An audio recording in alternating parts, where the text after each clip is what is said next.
Саламатсыздарбы, ардактуу теле көрүүчүлөр, эфирде сырдашалы программасы. Биздин программа үй бүлөлөрдү бекемдөөгө жана адамдардын бири-бири менен болгон мамилени чыңоого багытталат. Биздин бүгүнкү студиябыздын коногу психолог Сейил Калдыбай эжеке, куш келипсиз. Рахмат. Бүгүнкү эфирдин темасы өзүн-өзү баалоо, өзүнө баа берүү жөнүндө болмокчу. Дал ушул темага ой пикирлериңиздер же болбосо кандайдыр бир суроолор жаралган болсо, биздин WhatsApp номерге билдирүүлөрдү калтырсаңыздар болот. Биздин WhatsApp номерибиз 0559 66 16 36. Дагы бир рет кош келипсиз эжеке, кандай келе алдыңыз? Эң сонун чоң рахмат. Манайыңыз кандай? Маанай жакшы. Жакшы. Биринчи эле алгачкы суроо болсун, өзүбүздү башкаларга салыштырууну кантип токтотсок болот?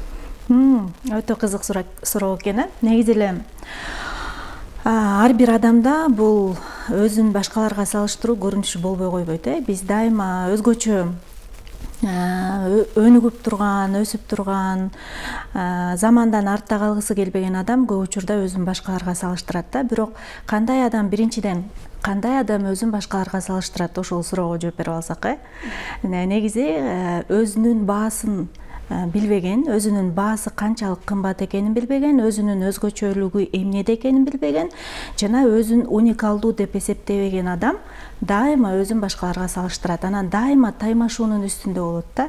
Мен башкалардан ашып түшүшүм керек, мен башкалардан өзгөчө болушум керек, мен дайыма көңүлдүн чордонунда болушум керек дейт.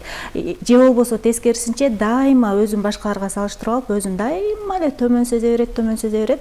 Ошентип адам эки чекте чарчайт да. Негизи эле бүгүнкү коомдо көп каяка барбай, кайсы соц тармакка кирбей, же болбосо кандайдыр бир психолог, коучтар менен сүйлөшүп калсаң, көп учурда самооценканы, өздүк бааны көтөрүш керек деп айтышат да. Бирок мен дайыма ушул нерсени бардык жерде айтып келем, самооценканы көтөрбөш керек дагы, түшүрбөш дагы керек да. Анткени самооценканы ортодо кармаш керек, адекваттуу, туура баа бериш керек адам өзүнө. Себеби бүгүнкү күндө биздин коом бир жаш муунга самооценкаңды көтөр, өздүк бааңды көтөр, сен деген укмушсуң, сенден башкалардын баары сенин көзүңдү карап туруш керек деген позицияда тарбиялап атып, көбүнчө кийинки муунда бир мен коркунучум бар, нарцисс адамдарды тарбиялап албаса экен дегенчи. Нарцисс болсо, бул өзүн эле адам деп эсептейт, өзүн аябай сүйөт, башкалар менен эсептешкиси да келбейт.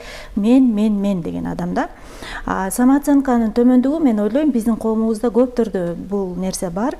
Кийинки өсүп келаткан муунду биз тескерисинче бир чектен экинчи чекке чыгып кетүү коркунучу болуп атат да. Экинчи чек бул өзүн ашыкча, өтө эле башка адамдарга зыян алып келген сүйүүчү адамдарды чыгарып алышыбыз мүмкүн да. Негизи туура, адекваттуу самооценка, өздүк баа бул деген меники дагы баары жайында, сеники дагы, экөөбүз тең баалуубуз, же болбосо мен дагы баалуу, сен дагы баалуу, экөөбүз тең баалуубуз деген позициядагы адамдын самооценкасы, өздүк баасы туура жана адекваттуу деп айтууга болот. Анан адам өзүн башкаларга салыштырбаш үчүн өзүн аябай терең изилдеш керек да. Мен башкалардан кандай өзгөчөлүгүм бар? Мисалы, мен сизге Биби Нурайым, сиз өзүңүздүн 10 күчтүү жагыңызды атап бериңизчи, токтолбой туруп деген суроо берсем. Өзүн терең тааныган адам шакылдатып туруп, 10дон да көбүн айтып коет да, мен мындаймын, тигиндеймин деп, мисалы азыр. Өзүн тааныбаган адам бирөөнү айтат, кыйналып атып экинчисин айтат, анан эптеп атып үчүнчүсүн айтышы мүмкүн да. Бирок бул эмнеден кабар берет, адам өзүн билбейт. Эгер тескерисинче кемчилигиңди санап берчи десе, мен ишенип турам, анда токтоосуз, бат-баттан мен ушул жерим жакпайт, бул жерим жакпайт, тигил жерим жакпайт, ушул алсыздыгым үстүнөн иштеш керек эле деген нерсе кетет да. Мындай адамдар көбүнчө өздөрүн башкага салыштырып жашашат. Адамдын сырткы келбетине карап эле өзүн канчалык деңгээлде баалаганын билип койсок болот. Менче жок, себеби кээде биз ички жетишпегендикти сырт менен жана өзгөчө пластикалык операцияларга көз каранды болуп калган айымдар болуп атпайбы? Биринчи оозунан башташат, анан акырын көзүнө, анан мурдуна, анан таптакыр эле бир денеси, анан аягында бети таптакыр бузулуп кеткен. Россия жергесинде ушул сыяктуу программалар көп го. Мен ойлойм, ушулардын жан дүйнөсүндө аябагандай чоң психикалык бузулуу бар депчи. Анан өзүн ашыкча баалагандык ийгиликке алып келеби? Мисалы азыркы учурда өзүңөрдү сүйгүлө, өзүңөрдү гана баалагыла деген курстарда ушундай сөздөр болот го. Анан ушул ийгиликке алып келеби, деги эле ушул текебердикке же болбосо өзүмчүлдүккө? Бул өзүмчүлдүккө, сиз айткандай текебердикке алып келет, башка адамды басынтууга. Мындай адамдар деген өздүк баасын башкаларды басынтуу аркылуу компенсация кылып калышат да.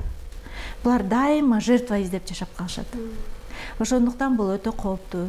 Демек биз чакырык жасаганда, ушул жөнүндө видео тартсам да көп негативдүү комментарийлер келди эле. Чакырык жасаганда өзүн сүйүүгө, мындай өзүн таптакыр эле өзүн текебер кылууга чакырып албашыбыз керек да, абайлашыбыз керек бул жагынан.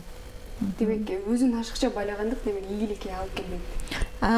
Балким убактылуу бир ийгиликтерге алып келиши мүмкүн, бирок убакыт өтө, бул убактылуу нерсе да. Убакыт өтө бул адам мындай элестетсеңиз, бул башкаларды басынтып эле жүргөн адам болсо, мындай адамдар акырында жалгыз калат да. Анткени элден обочолонуп, эл көңүлү калат да улам. Жалгыз калат, керек болсо үй бүлөсү деле баш тартып кетет. Басынта эле берсе. Же болбосо азыркы мен ойлойм, азыркы муун басынткан адам, мисалы ошол эле аял менен эркекти алсак, мурунку муун эркек канча басынтса деле чыдап жашап келишкен. Анткени алардын кулагына сиңирип койгон, аял деген чыдаш керек деп. Ал мен азыркы муунду айтат элем. Мисалы сиздин муундагы кыздар чыдабайт. Андай адамдан басып эле кетет да. Ошондуктан өзүн ашыкча баалоо дагы бул кооптуу көрүнүш деп эле айтсак болот. Негизи эле өзүн баалабаган адамдарда негатив ойлор канчалык деңгээлде болот? Мисалы көп болобу? Өзүн баалабаган адамдыкы дайыма негативдүү ойлор менен жашайт. Дайыма. Анан минтип коюшат дагы, минтишет да, мен оюмду башкара албайм деп айткандарга мен айтам да, башкарса болот деп. Анткени мен үйрөндүм, демек сиз да үйрөнө аласыз деп эле айтам да.